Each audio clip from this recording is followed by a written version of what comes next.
মানুষ সৃষ্টির সেরা জীব। ফেরেশতাদের উপর মানুষের শ্রেষ্ঠত্ব দান করা হয়েছে, এটা আমরা কম বেশি সবাই জানি। তবে এটা কি জানি, সেই শ্রেষ্ঠত্ব লাভে নফসের ভূমিকা রয়েছে। ফেরেশতারা সবসময় আল্লাহ তাআলার ইবাদতে নিয়োজিত থাকে, কখনো তারা আল্লাহ তাআলার হুকুম অমান্য করে না। কিন্তু মানুষ আল্লাহ তাআলার কত হুকুমই না অমান্য করে, তবুও মানুষকে ফেরেশতাদের উপর শ্রেষ্ঠত্ব দান করা হয়েছে। এর কারণ ফেরেশতাদের মধ্যে নফস নেই কোনো অনুভূতি শক্তি। তাদের মধ্যে কেবল জীবন শক্তি বিদ্যমান, কোনো অনুভূতি শক্তি নেই।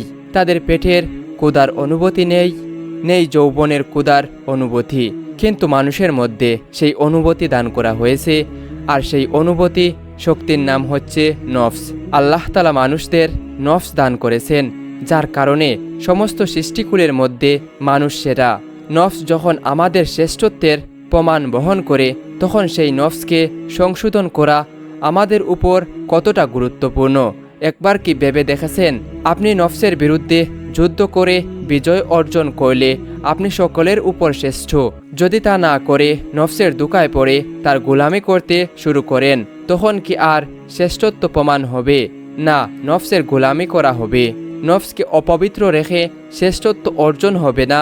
শ্রেষ্ঠত্ব অর্জন করতে হলে অবশ্যই আপনাকে নফসের বিরুদ্ধে যুদ্ধ করতে হবে এবং বিজয় অর্জন করতে হবে। প্রিয় দিনী ভাই আমার, আপনি আমি কি সেটা করছি?